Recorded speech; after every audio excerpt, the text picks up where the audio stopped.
লক্ষ, পরবর্তীকালে ভেরিফিকেশন করে প্রায় 16 লক্ষ 17 লক্ষ নাম বাদ গেছে। এখনো লিস্টে প্রায় 34 লাখ লোকের নাম রয়েছে।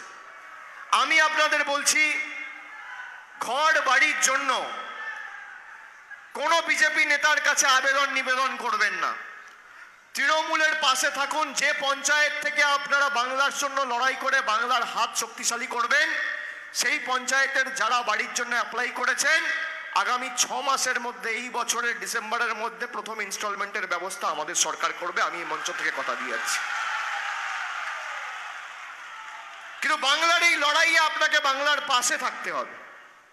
আর আমি এক কথার ছেলে, আমি ভেবে কথা বলি আর কথা দিলে কথা রাখি। আমি কথা দিলে কথা রাখি, আমি হাওয়ায় কথা দিই না। এদের কাছে কিচ্ছু চাইবেন না। যদি মমতা ব্যানার্জি বছরে 25,000 কোটি টাকা খরচা করে লক্ষ্মীর ভান্ডার দিতে পারে, তাহলে দরকার হলে 50,000 কোটি টাকা খরচা করে আমরা বাড়িও দিতে পারি। আমাদের কারোর দয়া দাক্ষিণ্যে আমরা বেঁচে নেই। আমরা কারোর দয়া দাক্ষিণ্যে বেঁচে নেই। এরা কবে টাকা পাঠাবে, তারপর আমাদের মাথার উপর ছাদ হবে। 5 বছর 7 বছর 10 বছর অনেক কাকুতি মিনতি করেছি, অনেক আবেদন নিবেদন করেছি, অনেকবার ভদ্রতা দেখিয়েছি, সৌজন্যতা দেখিয়েছি, চিঠি লিখেছি, বৈঠক করেছি। আপনাদের কাছে খালি আমরা পেয়েছি নেতিবাচক মানসিকতা আর ধারাবাহিক প্রত্যাখ্যান। আগামী দিন তাই বাংলা সিদ্ধান্ত নিয়েছে যে দিল্লির কাছে নয়, আমাদের টাকা আমরাই ব্যবস্থা করব এবং আপনার টাকা লাগবে না। বাড়ির সরকার, বাড়ির টাকার ব্যবস্থা আমাদের মামাটি মানুষের সরকারই করবে।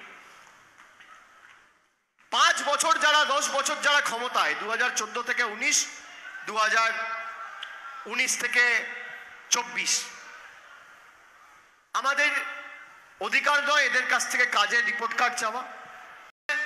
বলেছিল 2022 সালের মধ্যে সবার মাথার উপর পাকা ছাদের ব্যবস্থা মোদী সরকার করবে। আজকে 2024, কেউ বাড়ির টাকা পেয়েছেন? পেয়েছেন? এবার দিদির গ্যারেন্টিতে আসি। 2021 সালের আগে মমতা বন্দ্যোপাধ্যায় বলল যে আমি লক্ষ্মীর ভান্ডার করে পরিবারের একজন মহিলাকে মাসে 500 এবং তপসী উপজাতি তালিকাভুক্ত হলে মাসে 1000 টাকা দেবো। নির্বাচনের পর পরিবারের একজনকে নয়, পরিবারের প্রত্যেকটা মহিলাকে লক্ষ্মীর ভান্ডার দিয়েছে। পেয়েছেন কিনা? পেয়েছেন কিনা? কন্যাশ্রী পাচ্ছেন কিনা? বিনামূল্যে রেশন পাচ্ছেন কিনা? পথশ্রীতে গ্রামীণ রাস্তা হয়েছে, হ্যাঁ কিনা? যুবশ্রী পাচ্ছেন কিনা? স্বাস্থ্যসাথীর সুবিধা পাচ্ছেন কিনা? ঐক্যশ্রী স্কলারশিপ সংখ্যালঘু ভাইয়েরা পেয়েছেন কিনা? জয় জোহার তপশিলি বন্ধু আর্থিক সাহায্য পেয়েছেন কিনা? পেয়েছেন কিনা?